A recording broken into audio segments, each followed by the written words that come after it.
Propene से propane two all को हम किस तरह से प्राप्त करेंगे, आइए समझते हैं।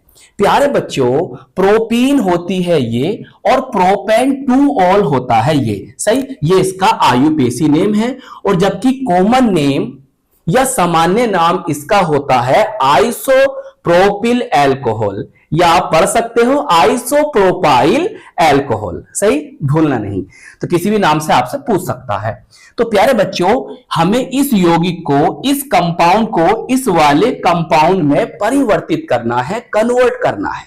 कैसे करेंगे भाई? यहां पर कार्बन कार्बन डबल बॉन्ड है तो ये कौन हुई? एल्कीन हुई। और देखो यहां पर ये OH लगा हुआ है तो ये कौन हुआ? एल्कोहल हुआ। तो हमें एल्कीन को एल्कोहल में कन्वर्ट करना है। बहुत ही प्यारी और बहुत ही आसान रिएक्शन है, आइए समझते हैं।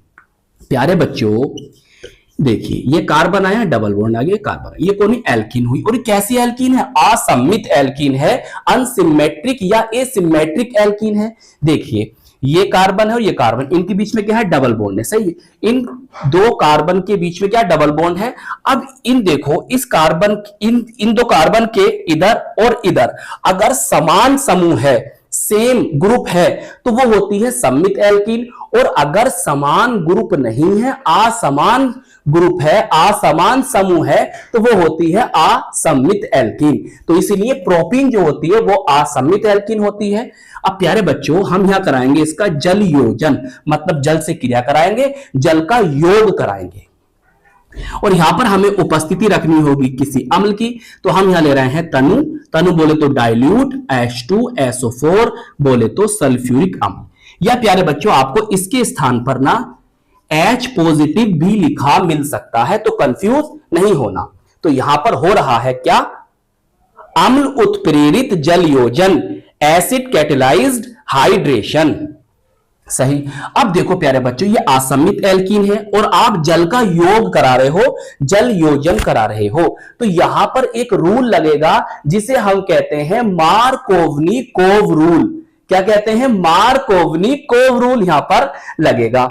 अच्छा सर, वो क्या होता है? बहुत ही सिंपल है, टेंशन नहीं लेने का। देखो जल है ना, इसको मैं ऐसे लिख सकता हूं, जी सर लिख सकते हो। इस बॉन्ड को तोड़ सकता हूं, बिल्कुल तोड़ सकते हो। ये पॉजिटिव बनेगा और नेगेटिव बनेगा, सही। अब क्या करना है? देखो प्यारे बच्चों, इसे भूल जाओ, बस यहां देखो कि इन दोनों कार्बन को, जिनके बीच में क्या है? डबल बॉन्ड है, सही है। इन दोनों कार्बन बीच में डबल बॉन्ड है। देखो पॉजिटिव वाला पार्ट इन दोनों कार्बन में से उस वाले कार्बन पर जाएगा जिस पर हाइड्रोजन ज्यादा है, तो ये वाला पार्ट तो आ जाएगा इस पर, सही है। और ये नेगेटिव वाला जो पार्ट है वो उस वाले कार्बन से जुड़ेगा जिस पर हाइड्रोजन कम है। डबल बॉन्ड वाले से जुड़ेगा, याद रखना। डबल बॉन्ड वाले उस कार्बन पर जिस पर हाइड्रोजन ज्यादा है तो हाइड्रोजन आ जाएगा, और डबल बॉन्ड वाले वो कार्बन जिस पर हाइड्रोजन कम है, कौन सा आ जाएगा? OH नेगेटिव वाला पार्ट आ जाएगा, सही। बस, और आपकी रिएक्शन हो गई। बताओ, इतनी आसान रिएक्शन है।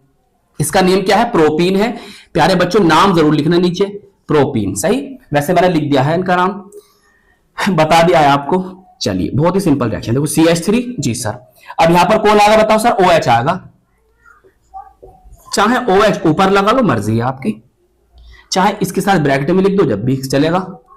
अब देखो यहां पर कौन आएगा? CH3। और ये कौन है प्यारे बच्चों? प्रोपेन टू ऑल, सही है। 1 2 3 कार्बन है तो इसे कहेंगे हम प्रोप। सिंगल बॉन्ड है तो कहेंगे एन। अब ये कौन से कार्बन पर है? OH दूसरे कार्बन पर, तो एल्कोहल के लिए क्या आता है? ऑल आता है, तो टू ऑल हो जाएगा, प्रोपेन टू ऑल। और बेटे सामान्य नाम, कॉमन नेम मैंने बताया आइसोप्रोपिल एल्कोहल। तो इस तरह से आप प्रोपीन से प्रोपेन टू ऑल को प्राप्त कर सकते हो।